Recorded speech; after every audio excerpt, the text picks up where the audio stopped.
Take out your Bibles, please, and turn to the Gospel of John, chapter 5. The Gospel of John, chapter 5.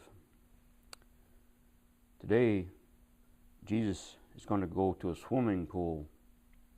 He's going to see a man there who's lying around who can't swim. And Jesus is going to go up to him and ask him, "Do you want to go swimming today?"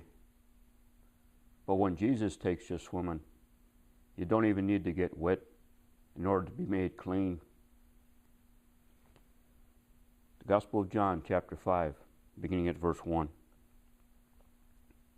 Now after this, there was a feast of the Jews, and Jesus went up to Jerusalem. Now there in Jerusalem, by the sheep gate, was a pool which was called Bethesda, having 5 porches. And in these lay a great multitude of sick people, the blind, the lame, the paralyzed, waiting for the moving of the water. For an angel went down at a certain time into the pool and stirred up the water. Then whoever stepped in first, after the stirring of the water, was made well of whatever disease that he had. Now there was a certain man there who had an infirmity for 38 years. And when Jesus saw him lying there, he knew that he had already been there in that condition for a long time. So he said to him, "Do you want to be made well?" And the sick man answered him and said, "Sir, I have no man to put me in the pool when the water is stirred, but while I am coming, another steps down before me." And Jesus said to him, "Rise, take up your mat and walk." And immediately the man was made well, and he took up his bed and he walked. And that day was the Sabbath day. Now the Jews therefore said to him who was cured, "It is a Sabbath day, and it is not lawful for you to carry your bed." But he answered them, "He who made me well said to me, 'Take up your bed and walk.'" Then they asked him, "Who is the man who said to you, 'Take up your bed and walk'?" But the one who was healed did not know, for Jesus had withdrawn into a great multitude of people that were at that place. Now afterward Jesus found him in the temple and said to him, "See, you have been made well. Sin no more, lest the worst thing shall come upon you." The man departed, and then he told the Jews it was Jesus who had made him well. Now if you go over to verse 1, it says that there was a feast here that Jesus went to in Jerusalem. Now most people believe that this wasn't Passover, but it was a feast that happened 50 days after Passover. It was called the Festival of Weeks. And what this was a feast, a festival to give thanksgiving to God for the spring harvest. See, during that time, well, they didn't have any grocery stores that you could go to buy your food. So they depended upon their harvest. And if they had a good harvest, well, they'd definitely give some celebration to God. Even if they didn't have that great of a harvest, they would give celebration for what they had received. And so this was a pretty big deal. And, well, it was a feast. It was a celebration. I kind of one of my close communities nearby, they have a festival every year. It's a sweet corn festival, and it's all basically centered around the fact that, well, they got an abundance of sweet corn that came in the harvest. But it was a little different here in this festival because, see, at that sweet corn festival that they have, it's really not centered around giving thanks to God. But here it was, because they knew where that crop had come from. Now, if you want to go see where God commanded the Jews to take this festival, you'll find it in the book of Leviticus. Leviticus chapter 23, back in the Old Testament.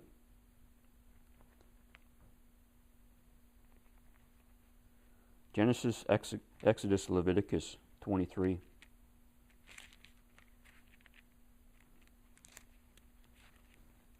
Beginning at verse 16. It says, "Count 50 days to the day after the seventh Sabbath. Then you shall offer a new grain offering to the Lord." Now drop down to verse 21. "And you shall proclaim on that same day that it is a holy convocation to you, and you shall do no customary work on it, for it shall be a statute forever in all your dwellings through your generations.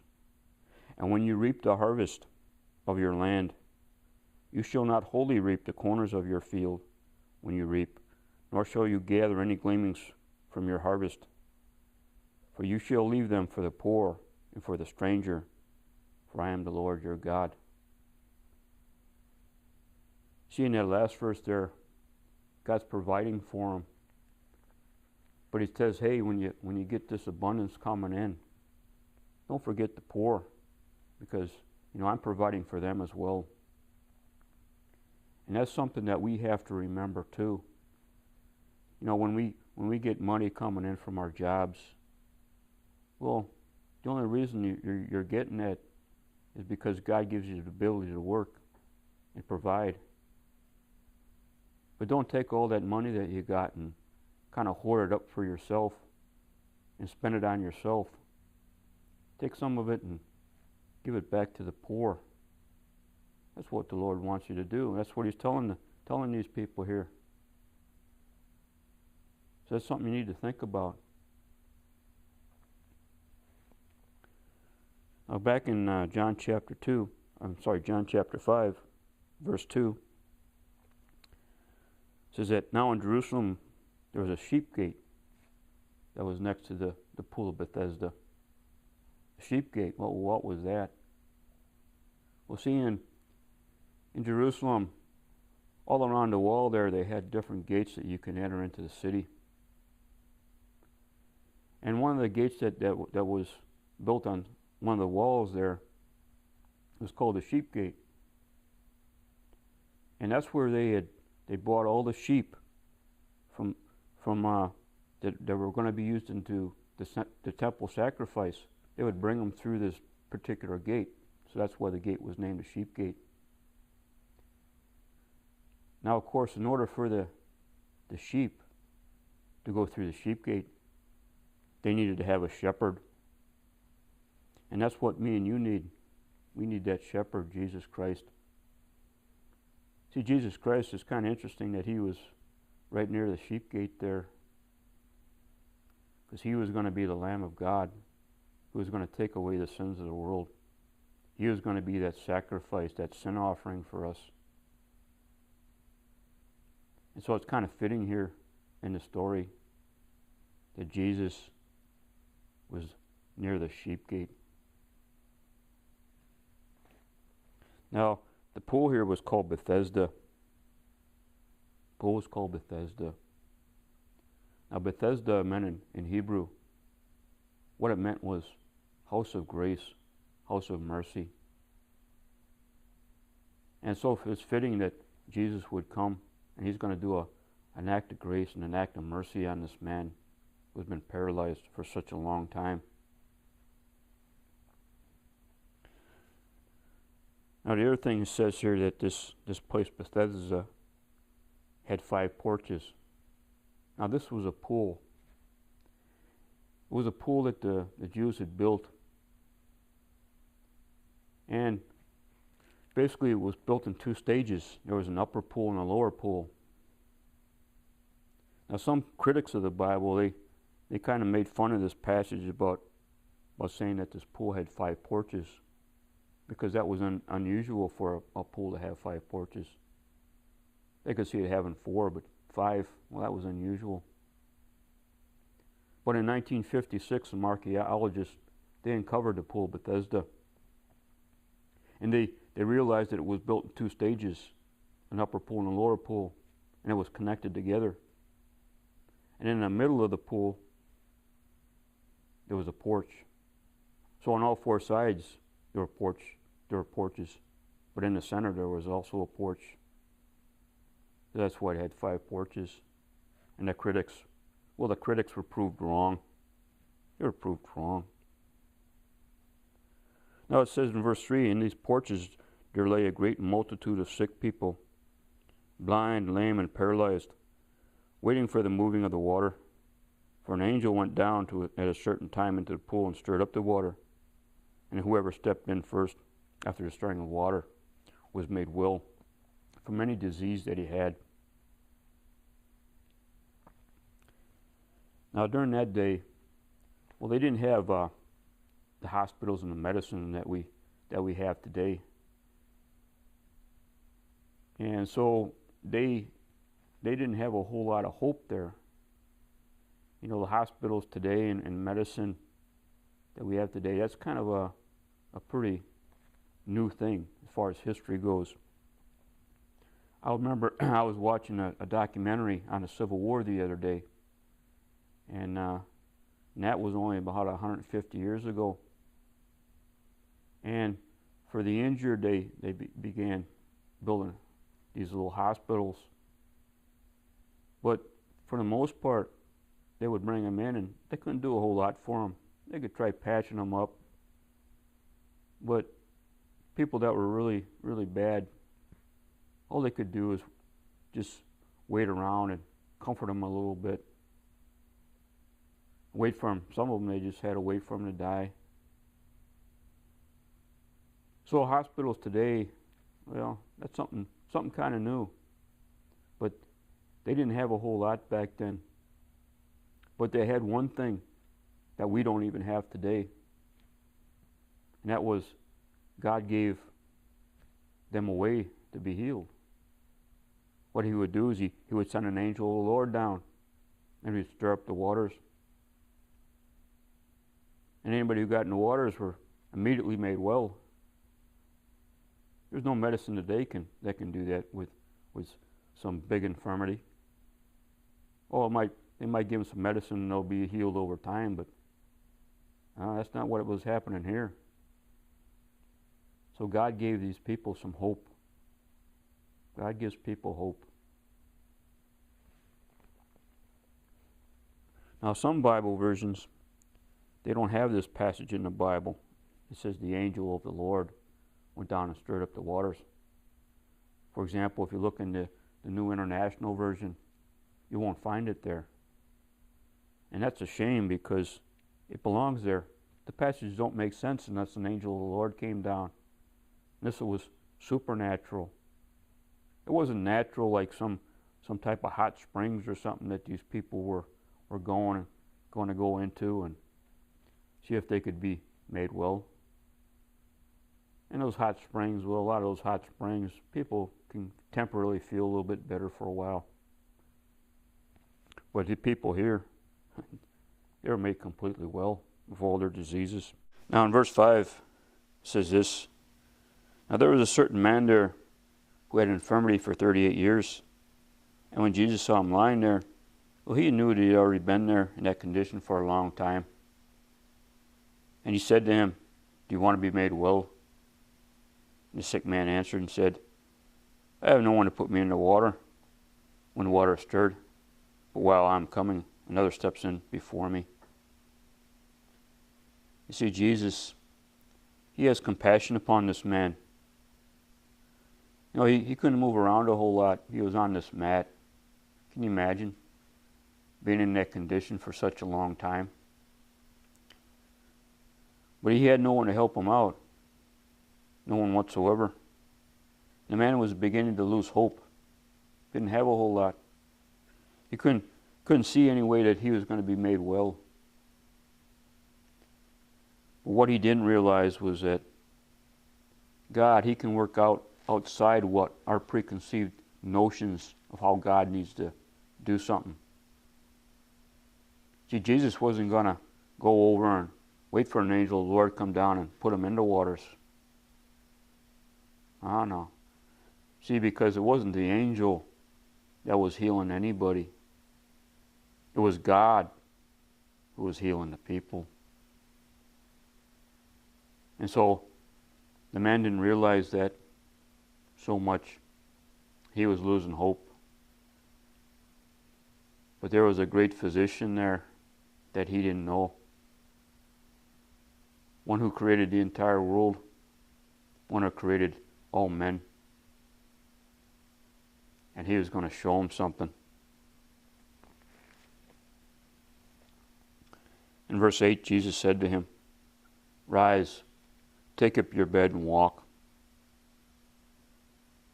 Now this was something that was done immediately. The man was healed immediately from his disease. You know, God made our bodies, and when we get sick sometimes, the Lord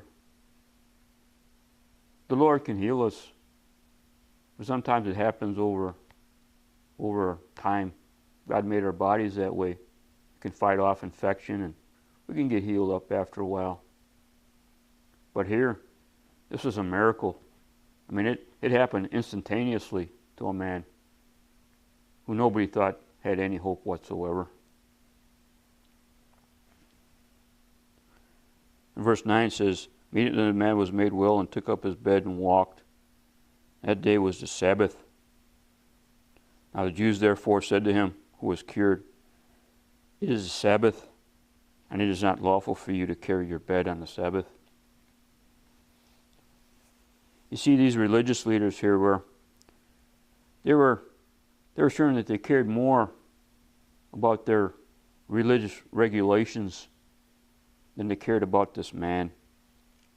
They cared more about the outward appearance of what this man was doing, instead of rejoicing in the fact that he had been cured, that he'd been released from his bondage. No, they didn't want that. It was almost like they didn't want him healed at all. They wanted him put back in his bondage, so that he would be submissive to them. And that's a warning about the hazards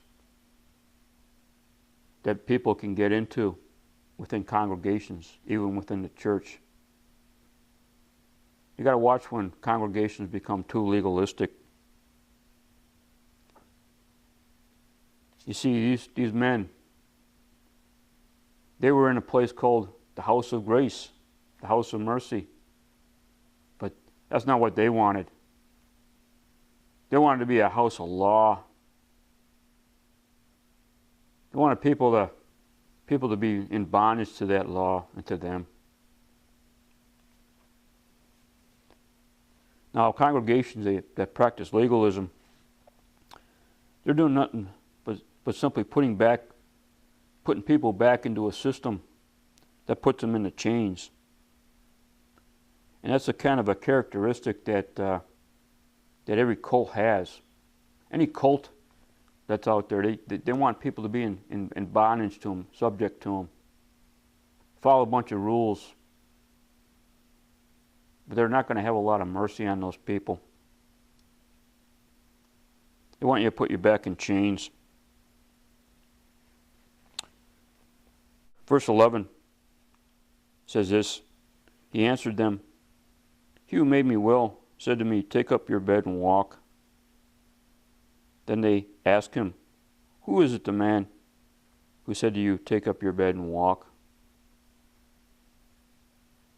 You see, these religious leaders, they were pretty harsh.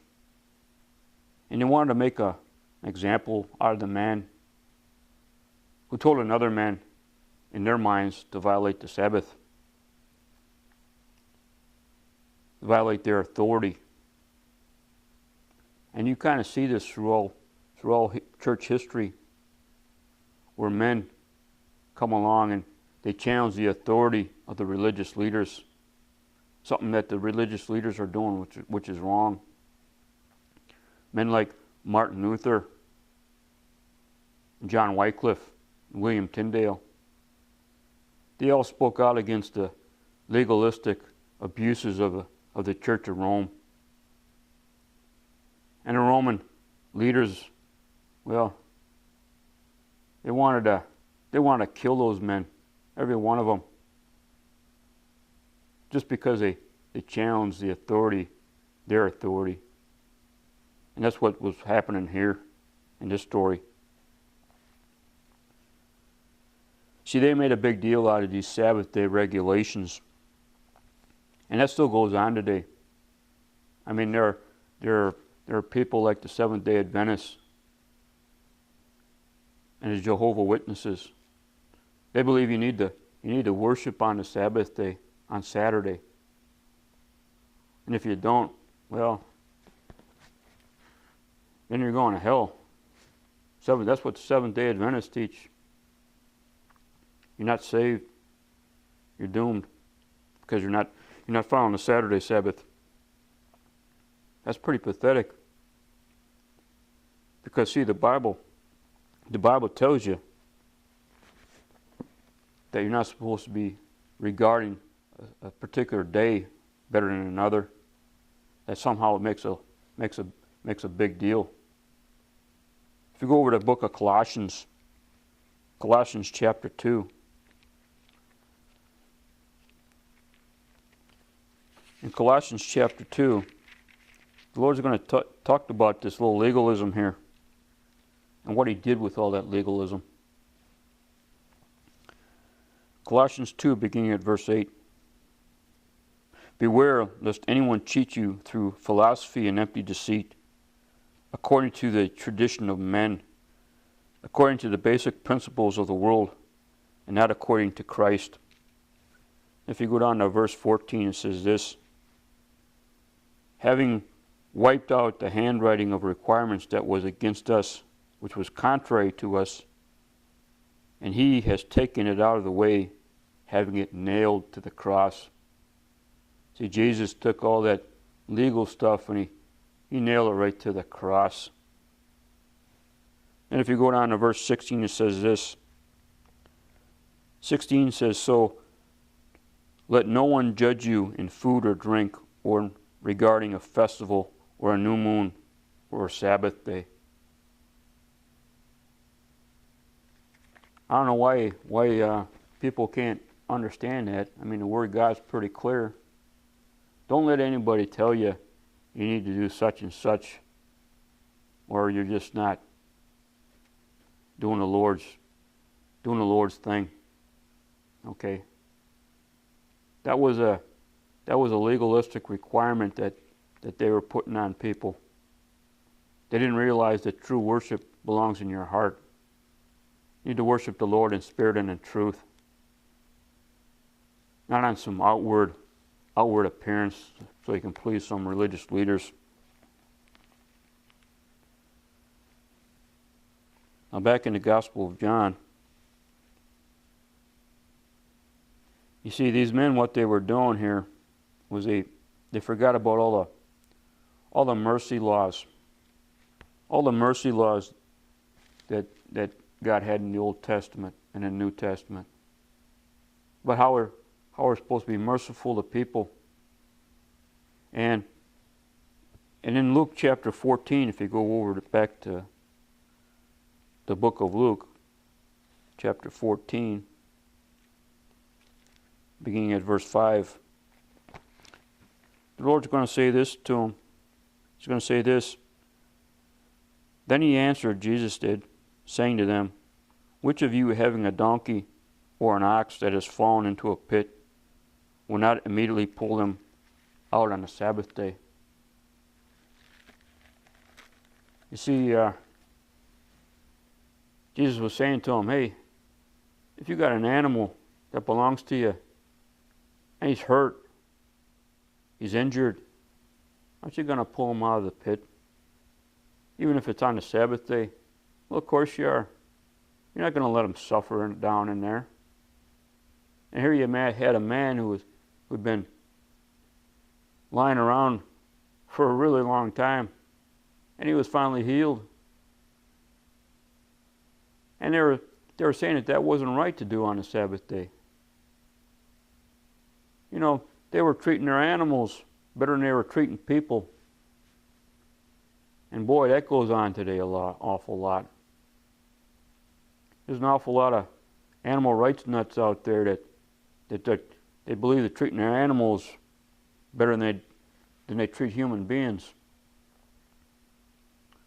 I was reading the other day in the newspaper, there was this kid he was a teenager. And you know how teenagers are when they get into trouble.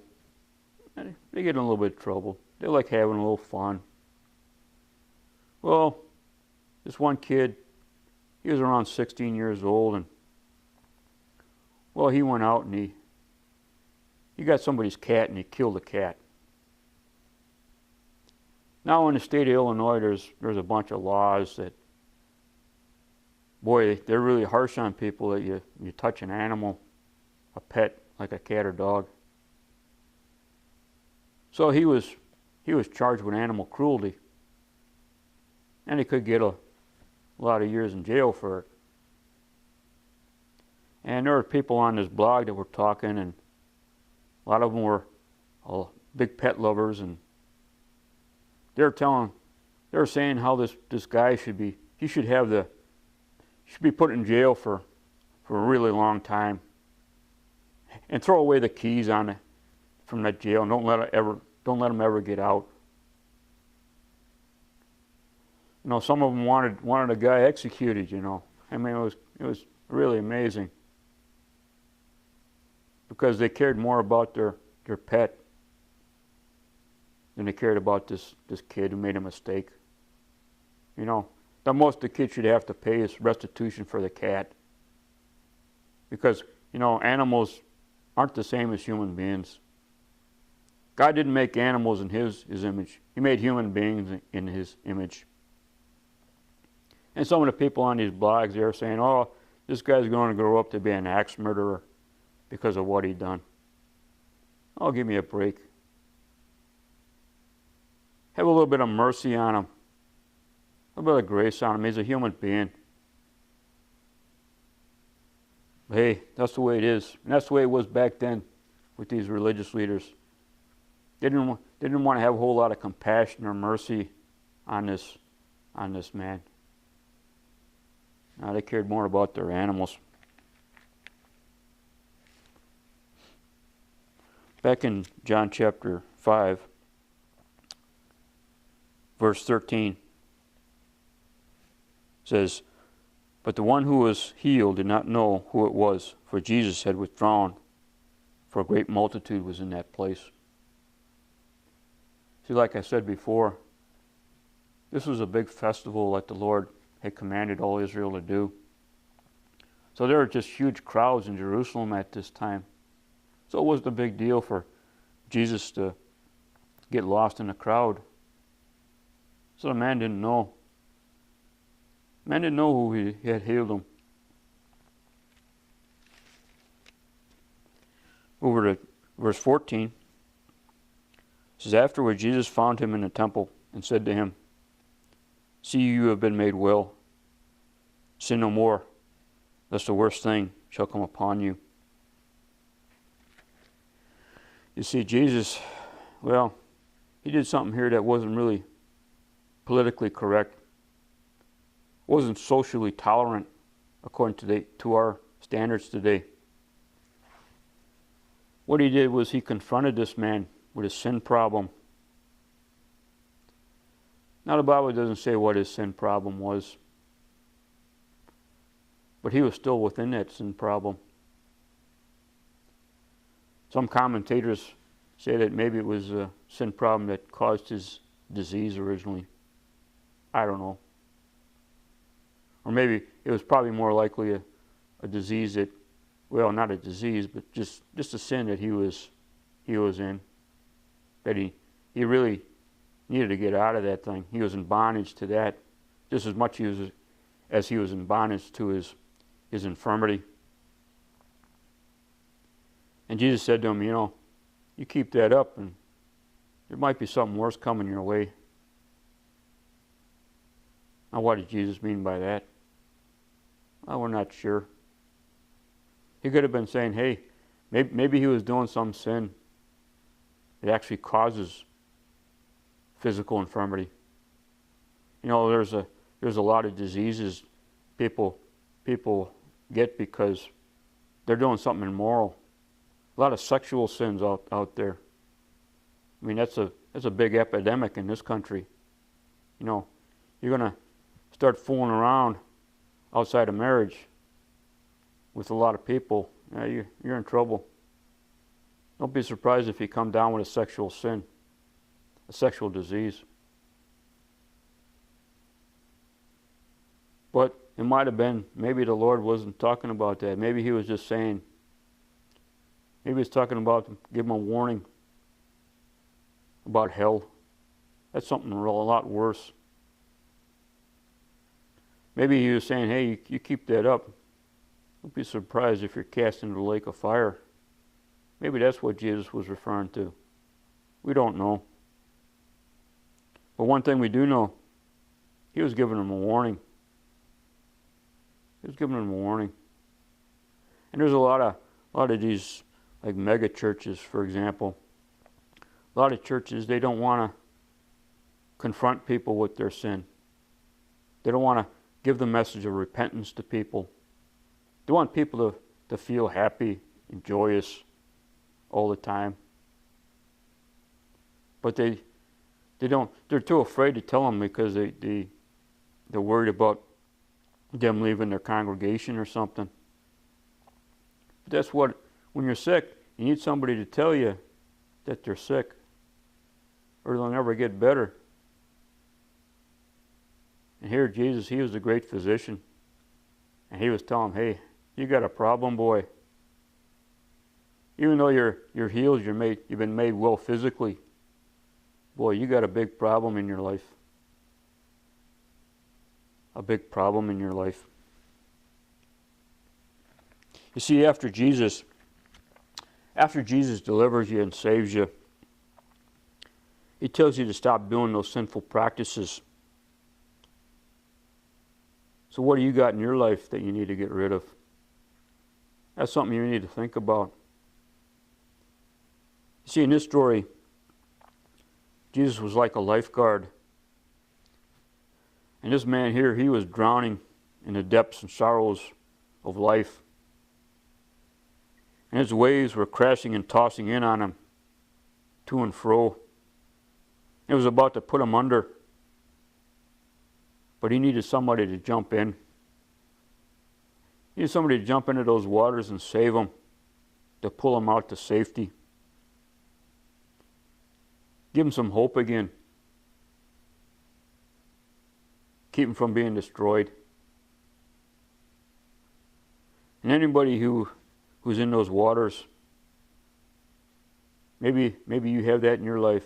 The waters are crashing in on you. There's a lifeguard out there who can save you. His name is Jesus Christ. All you got to do is call out to him. Call out to him. Tell him to come into your life and save you. And the Lord will do it. The Lord will do it.